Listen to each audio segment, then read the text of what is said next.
Olá, como vai? Tudo bem? Hoje eu estou recebendo aqui no programa Doctor Entrevista a psicóloga Eulaliene Moraes Araújo das Graças. Ela já esteve no último programa, como é um assunto muito intenso, muito cheio de detalhes, eu a convidei de novo para a gente continuar falando sobre constelação familiar, que é um método terapêutico que ajuda as pessoas a compreenderem a origem inconsciente de alguns conflitos entre as relações às vezes com o pai, a dificuldade de relacionamento com o esposo, com a esposa, entre os filhos, né? Exatamente. Eu queria que você explicasse, primeiro seja bem-vinda, né, novamente, obrigada por aceitar o nosso convite. Obrigada a vocês pelo convite. Eu queria que você explicasse essa questão da constelação familiar, que o Bert Helling fala que ele trabalha com a ordem do amor. Explica um pouco mais pra gente como que funciona isso. Então, a ordem do amor, ela é chamada de ordem do amor exatamente porque ela parte do princípio de que para o amor fluir num sistema familiar e na vida de um sujeito daquele sistema familiar, é importante que 3 ordens estejam sendo respeitadas no sistema familiar. E essas 3 ordens, elas são as leis da hierarquia, do pertencimento e a lei do equilíbrio, que é o equilíbrio do dar e do receber. A lei da hierarquia, ela tem a ver com quem chegou primeiro naquele sistema familiar, onde nós devemos honrar os nossos antecedentes, aqueles que vieram antes. Então, honrar os nossos avós, bisavós, os filhos que nasceram antes, as esposas que vieram antes, todas devem ter um lugar no nosso coração. A honra aos pais, sem o julgamento, porque quem veio depois não tem o direito de julgar quem veio antes. Não importa o que fez. Não importa o que fez. Tem que ser grato. Né? Isso. A gratidão e o respeito é um dos principais pontos da teoria e dos métodos que são desenvolvidos dentro da constelação familiar. E quando não há esse respeito, o que pode acontecer? Quando não há esse respeito, existe o desequilíbrio, porque aquele sujeito da hierarquia que não foi desrespeitado, ele pode ser chamado através de uma repetição inconsciente nas próximas gerações, causando desequilíbrio nas outras gerações. É como se eu vivenciasse aquilo que o meu ancestral, que não foi incluído, não foi aceito por mim ou pela minha família, né? Eu tivesse os mesmos sintomas ou fizesse as mesmas coisas de errado ou que a família julgou errado, eu repetisse aquilo, é isso? Exatamente. Vira um círculo, né, vicioso. E é como se a gente tivesse agora atitudes compensatórias naquela família. As pessoas que vierem depois começam a agir em função de compensar aquilo que foi perdido no passado, seja dentro da hierarquia, seja dentro da lei do pertencimento, né? Quando a gente tira o direito de alguém de pertencer, sendo que aquela pessoa ela faz parte do sistema, às vezes por nosso julgamento, a gente elimina aquela pessoa. Às vezes ela fez algo que a nossa família se envergonha, né? Ou que causou muito constrangimento na nossa família, ou a gente tira o direito de pertencer do sujeito através de um assassinato, de uma morte, de um aborto. Quando a gente não inclui dentro do nosso coração as pessoas dos nossos sistemas, eles são recolocados de uma forma sintomática. Olha só que interessante. Né? E no equilíbrio do dar e receber, que é a terceira ordem, nós temos muito aí os conflitos de casais, que é quando o equilíbrio da troca que existe num casal, numa relação, ou mesmo entre os amigos, ele não é bem equilibrado, ele não é bem vinculado, causando também desequilíbrio. Pois é, eu vi até numa matéria comentando sobre isso, falando dentro da constelação familiar, falando que, por exemplo, uma mulher que doa demais, que faz tudo para o marido e vai fazendo, ela cria um desequilíbrio. E esse desequilíbrio, às vezes, vem em forma até de traição pelo próprio marido. Sim, a gente tem o costume de pensar que quem doa muito para uma relação é inocente quando a relação acaba, né? Nossa, a pessoa fez tudo para aquele relacionamento e o sujeito traiu, né? Ou o sujeito abandonou aquela mulher que fez de tudo para aquele relacionamento, se doou completamente. Mas às vezes o ato de se doar, ele pode ser um sintoma. Pode ser o sintoma de não saber receber. Se você não sabe receber e se você só doa, você tira a dignidade do outro, que também deseja doar. E aquela pessoa ela vai ficando se sentindo endividada, né? Ela perde a sua dignidade. E aquela dívida vai causando uma pressão psicológica, uma pressão inconsciente, e aquele sujeito ele vai ter uma tendência de desvincular daquela pessoa que está lhe causando tanta dívida. E essa tendência ela pode ser tanto através de uma separação amigável, quanto de separações dolorosas, que na maioria das vezes é através de uma separação dolorosa. E normalmente é muito inconsciente, né? Às vezes a pessoa nem sabe que ela está fazendo isso, ela nem sente que ela está em dívida, assim, na consciente, mas inconsciente ela sente um mal-estar, é como se ela não conseguisse alcançar a outra. Exatamente. É isso? E o que acontece nesses casos é que o sujeito que se sente lesado, né, ele começa a reivindicar algo que o outro não consegue suprir. Esse reivindicar algo que o outro não consegue suprir, ele pode estar ligado também à nossa ancestralidade de não termos, por exemplo, tomado os nossos pais. Quando nós não honramos os nossos pais e não respeitamos a hierarquia, nós ficamos faltosos. E essa falta faz com que nós busquemos a completude em várias outras coisas, inclusive nos relacionamentos amorosos, nas finanças, né, nos bens materiais. A falta de prosperidade, então, pode ser também um problema de ancestrais? Pode sim ser um problema ligado à ancestralidade, a alguma hierarquia ou pertencimento ou desequilíbrio no dar e receber.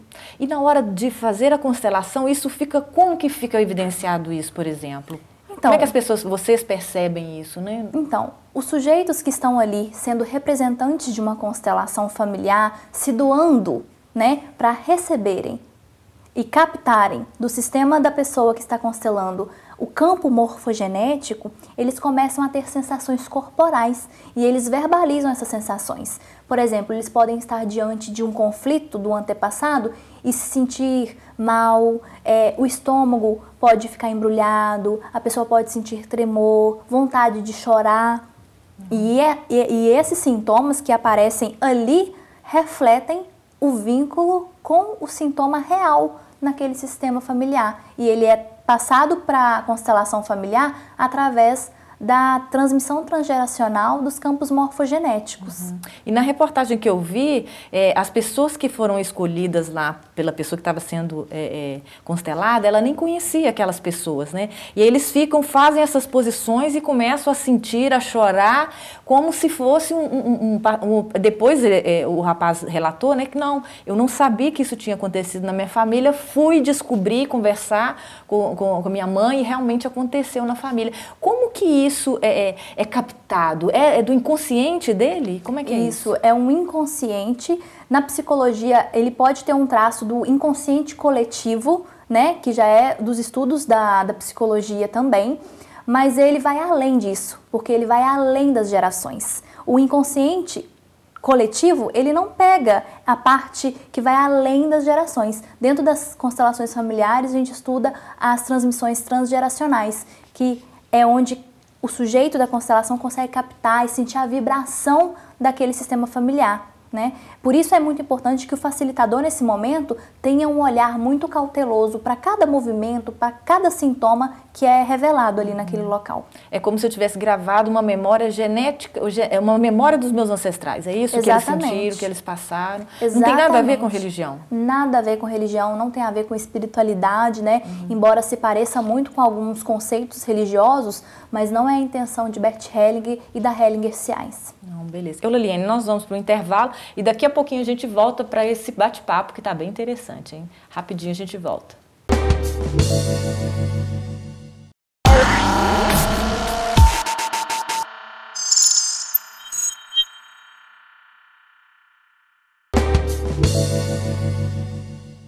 Estamos de volta com o programa Doctor Entrevista. Hoje nós estamos falando sobre constelação familiar. Estou aqui com a psicóloga Eulaliene Moraes. Eulaliene, que trabalha aqui em Caratinga e também na cidade vizinha de Santa Rita de Minas. E nós estávamos comentando sobre as relações, né, dos casais, o que às vezes algum problema, algum conflito tem a ver lá com algum ancestral e que nessas sessões, não sei se pode chamar de sessões, pode ser chamado de sessões? Workshops, né? São chamadas.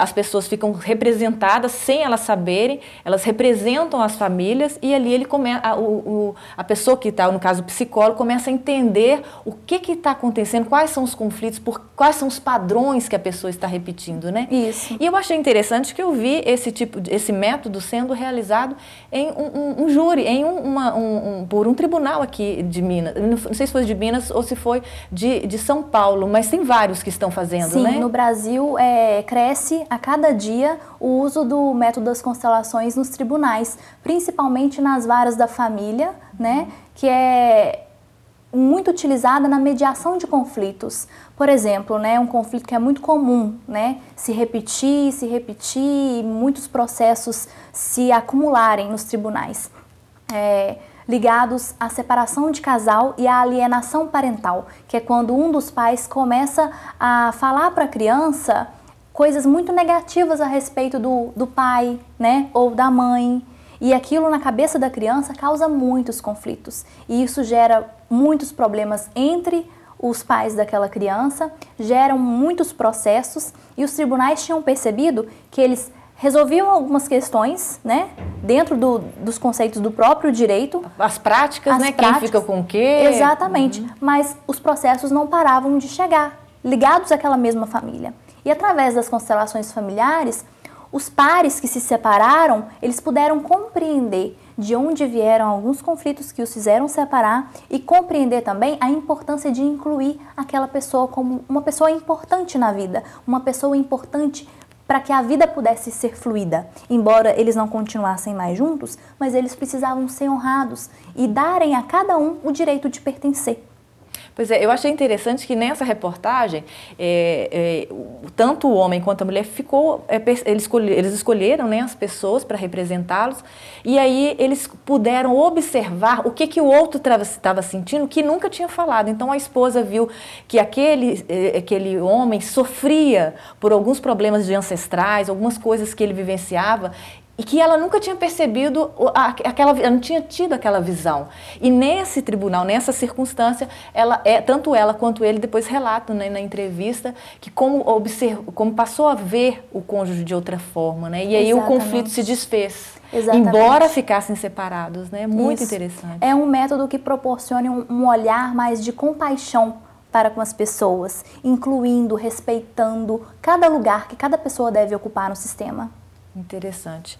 Você estava me falando que tinha uma coisa que você queria, no intervalo, que você não podia deixar de falar. O que era? Isso, sobre o papel do facilitador, né? O papel do facilitador numa constelação familiar não é intervir diretamente na constelação, porque ele não pode ter pré-julgamentos e nem intenções, nem boas e nem más. Ele tem que simplesmente observar e direcionando para que haja ali uma ordem, até que todos os membros que estão ali naquela constelação se sintam bem nos lugares onde se encontram. Vão parar de sentir os sintomas, vão parar de sentir o mal-estar que às vezes vão estar sentindo.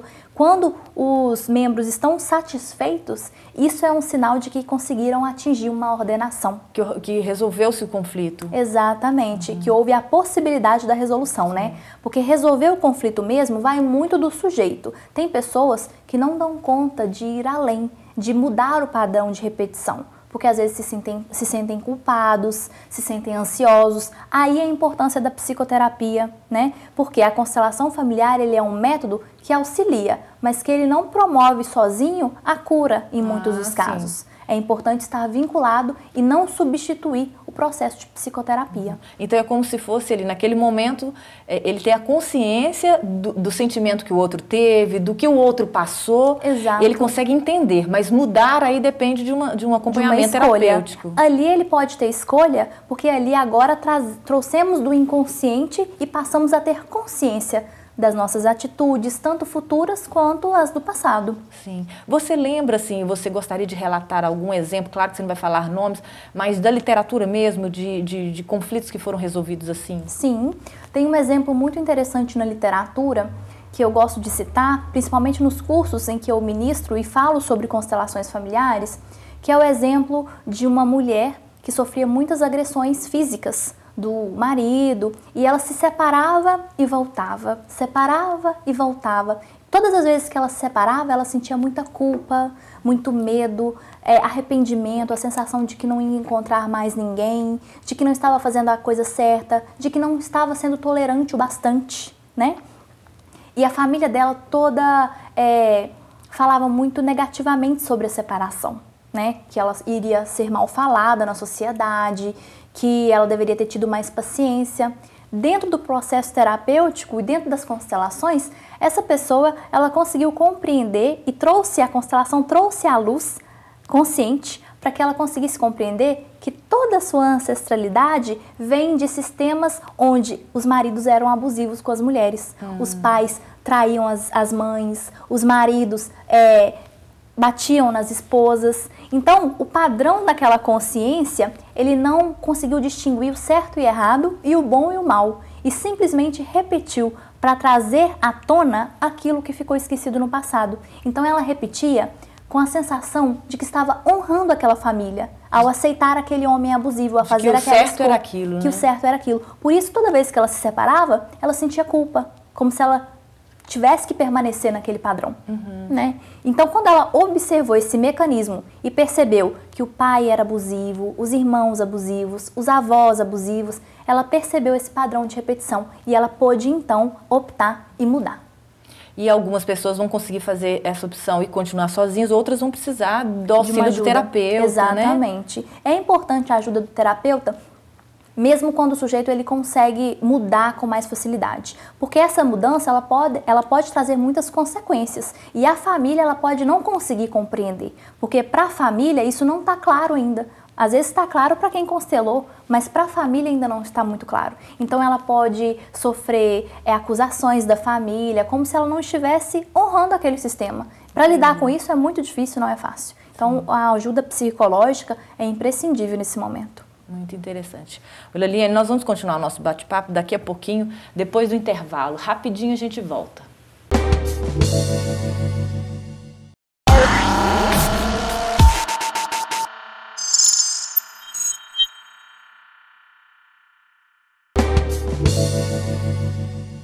Estamos de volta com o programa Doctor Entrevista. Hoje eu recebendo Eula-Liene Moraes, psicóloga aqui em Caratinga e também em Santa Rita de Minas, que trabalha com esse método terapêutico muito interessante de constelação familiar. Eu queria que você falasse pra gente, Eula-Liene, a respeito de quando que a pessoa pode optar pela constelação familiar individual e em grupo. E explicar primeiro, só para quem não acompanhou o último programa, a diferença da constelação individual e a constelação em grupo.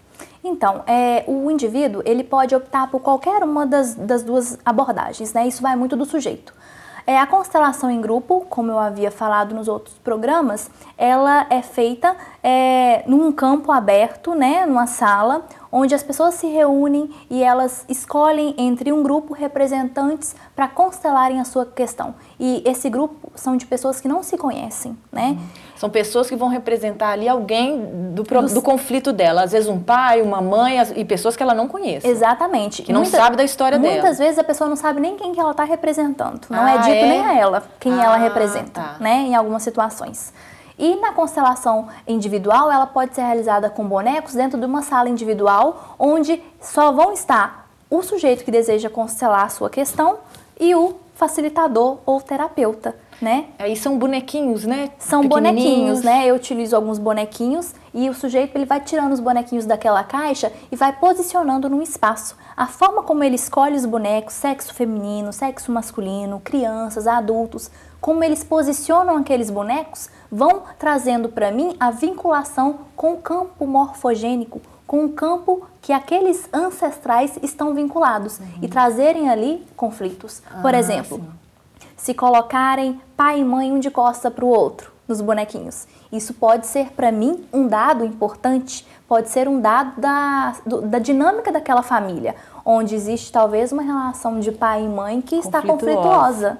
Né? E ali vamos fazendo investigações, o sujeito vai conseguindo visualizar aquilo que às vezes está tão inconsciente e que existe um bloqueio para que ele consiga perceber, né? Se houve morte, né, nas ancestralidades que às vezes ninguém nem ficou sabendo. Exatamente, tem como a gente perceber, por exemplo, o olhar para o luto. Quando um sujeito se coloca deitado, por exemplo, com um bonequinho deitado, pode ser um indicativo. Não é matemático, tá? É importante dizer que é tudo na base da investigação. Não quer dizer que se o sujeito colocar ele deitado, que ele quer morrer, necessariamente. Mas às vezes ali tem algum tipo de informação que nos faz olhar, por exemplo, alguma morte que foi mal, né, formulada no passado, que foi mal gerenciada naquele sistema familiar. Teve um caso que eles contaram na reportagem de uma moça que tinha um problema, de conflito muito grande com a mãe, e quando foi constelar, descobriu que a mãe, antes dela, teve um filho.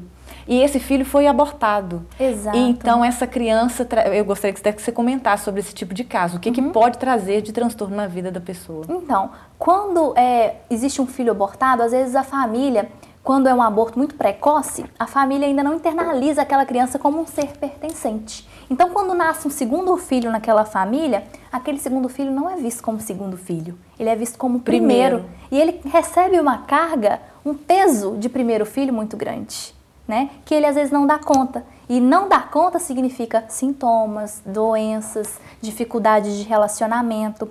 Quando o sujeito vai para a constelação e percebe que houve alguém antes e que ele não é o primeiro, só dele conseguir fazer essa percepção ele consegue sentir alívio. Dá ao sujeito abortado um lugar no coração na família, dá a ele o direito de pertencer e restabelece a ordem do pertencimento que um dia foi quebrada. Por amor, sem querer. Às vezes, as leis são desrespeitadas na família sem intenção. No caso, por exemplo, o filho mesmo, essa filha, não sabia que a mãe tinha abortado, né? E a constelação mostrava para ela que ela devia honrar, independente sem julgamento, sem nada, que é um dos principais, né? Exatamente. O principal objetivo de Bert Hellinger é restabelecer na família a ordem, o respeito, né? E o lugar do outro. E a constelação familiar, ela ajuda só em conflitos familiares ou também em outros sistemas? Ela auxilia também em outros sistemas, porque o nosso primeiro sistema é o sistema familiar, mas como existe a repetição, nós repetimos o padrão familiar nos outros sistemas. Por exemplo, conflitos empresariais, né, conflitos financeiros, conflitos no trabalho, todos eles podem estar vinculados a dificuldades sistêmicas da nossa família. Então, quando a gente leva uma constelação, por exemplo, para uma empresa, a gente pode perceber o emaranhado, onde está ali um emaranhado sistêmico que faz com que as coisas não estejam fluindo bem. Por exemplo, assim, só para as pessoas entenderem, um conflito financeiro. Às vezes um conflito de sociedades, por exemplo. Às vezes dois sócios estão tendo dificuldade de equilibrar o dar e o receber, né? Um está dando mais que o outro. O outro está dando menos. E às vezes está ligado a um desequilíbrio na ordem do dar e receber da nossa ancestralidade, da nossa família. Então esses sujeitos, eles são separados, podem ser feito constelação dentro da empresa com todos ou com sujeitos separados e observar se existe essa hipótese. E quando essa hipótese é percebida, o sujeito ele tende a ter a opção de seguir de outra maneira. E com essa visão eles podem entender quem é que está dando mais, quem é que está se doando mais para a empresa, quem está menos. Isso, onde precisa ser trabalhado, o que precisa ser trabalhado, uma gestão. Interessante. Né? E você dá também cursos, né, sobre constelação? Como é que é isso? Exatamente. Nós não trabalhamos com a constelação em si, mas nós trabalhamos com o estudo do método, onde a gente proporciona às pessoas conhecerem o método e vivenciarem alguns modelos que são trabalhados dentro da constelação. Então, dentro do nosso curso, além da pessoa poder aprender sobre as constelações, elas podem também ter alguns momentos onde elas fazem vivências constelares, que são alguns processos de reverenciar pai, reverenciar mãe, perceber o campo, sentir o campo, alguns processos também que tem a ver com a hipnose de Milton Erickson, que também é um dos princípios que Bert Hellinger se inspirou. Então, dentro do curso, a pessoa ela tem essa possibilidade. E além do curso, você atende também como constelação familiar, né? Atendo. Porém, eu atendo apenas com constelação individual com bonecos. Atualmente, eu ainda não trabalho com constelação de grupos. Bem, nós já estamos terminando o nosso Doctor Entrevista. Eu gostaria que você deixasse aí um recado para as pessoas e também pudesse falar o telefone de contato, né, caso elas queiram entrar em contato com você. Cursos de constelações familiares, eles acontecem em determinadas épocas do ano, né? Provavelmente o próximo será em setembro, no final de setembro. Então eu convido vocês a ficarem ligadinhos, né, nas redes sociais para vocês fazerem as inscrições. As vagas são limitadas, porque o nosso espaço é limitado também. Temos apenas 11 vagas, então é importante ficar antenado. E o telefone para contato? O telefone para contato é 3321-2584. Foi um prazer ter aqui conosco. O prazer foi meu. Viu? Continue com esse trabalho maravilhoso, ajudando as pessoas, né? Nesses conflitos. É muito interessante o trabalho de vocês. Que Deus continue abençoando. Muito obrigada pelo convite. Amém. Pois é, se você gostou da nossa entrevista, você pode também assistir a primeira parte, tá? Você vai lá em www.doctontv.com.br, na barra entretenimento, entra lá no Docton Entrevista. Eu vou ficando por aqui, te espero então no próximo programa. Um super abraço, fique com Deus.